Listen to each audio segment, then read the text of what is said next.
মধ্যে বাংলাদেশ জাতীয়বাদী দলের সিনিয়র যুগ্ম মহাসচিব অ্যাডভোকেট রুহুল কবির রিজভী মহোদয় আমাদের সাথে এসে এই মঞ্চে দাঁড়িয়ে একত্রতা ঘোষণা করবেন। আজকে আসবেন বিপিনর ভাই, সংশ্লিষ্ট সকল রাজনীতিবিদ আমাদের মাঝে এসে একত্রতা ঘোষণা করবেন। আমরা আমাদের দাবি আদায় না হওয়া পর্যন্ত আমাদের কোন সহকর্মী যেন এখান থেকে সরে না যায়, এটাই আমি রিকোয়েস্ট করছি এবং অনুরোধ করছি। পাশাপাশি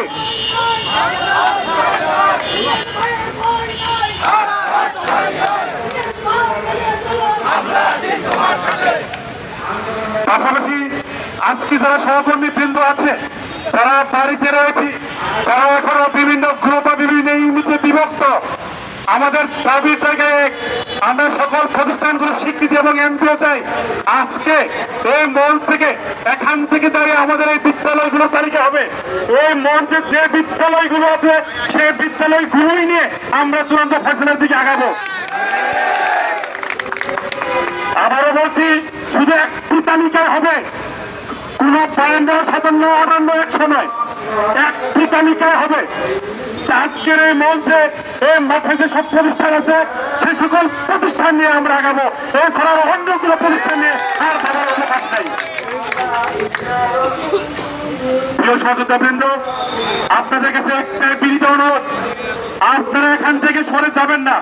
পাশাপাশি আমাদের সকল সহকর্মীদের এই মাঠে আসার জন্য উদ্বুদ্ধ করেন, কারণ দিন শেষে রাজপথ ছাড়া কোন অধিকার আদায় হয় না। টেবিলের উপরে বলেন আর নিচে বলেন, আন্দোলনের কোন বিকল্প নেই। ধন্যবাদ সবাইকে। এবং আজকের এই দ্বিতীয় দিনের কার্যক্রম শুভ উদ্বোধন ঘোষণা করছি। সংগ্রামী সহযোদ্ধা ভাই বোনেরা, আমাদের প্রিয় নেতা অত্যন্ত গুরুত্বপূর্ণ বক্তব্য দিয়েছেন। আমরা আমাদের সাধারণের পক্ষ থেকে ওনাকে কৃতজ্ঞতা ধন্যবাদ জানাচ্ছি। আমরা কমিটমেন্ট করছি, আপনাকে জানিয়ে দিতে চাই, যতক্ষণ না পর্যন্ত আমাদের অধিকার প্রতিষ্ঠিত হবে ততক্ষণ পর্যন্ত আমরা এই মাঠ ছাড়বো না। এবং আমাদের দাবি এক, সবার দাবি এক অভিন্ন, সেটা হলো স্বীকৃতি এবং এমপিও। এই মাঠে আমাদের গতকালকে ইসরাত আপা, উনি ক্যান্সার রোগী, উনি এখানে এসে কথা বলে গেছেন। আমাদের ক্ষুদা ব্যক্তি বেলাল ভাই এখানে কথা বলে গেছেন। আমাদের ছাত্র বিষয় নাসির ভাই কথা বলে গেছেন। অপরাপর যে সংগঠন আছে সকালে একাত্মতা পোষণ করে গেছেন। তাই আপনারা কেউ মুনাফেক যারা আছে তাদের কান কোথায় কেউ আমরা এখন আর বিশ্বাসী নই।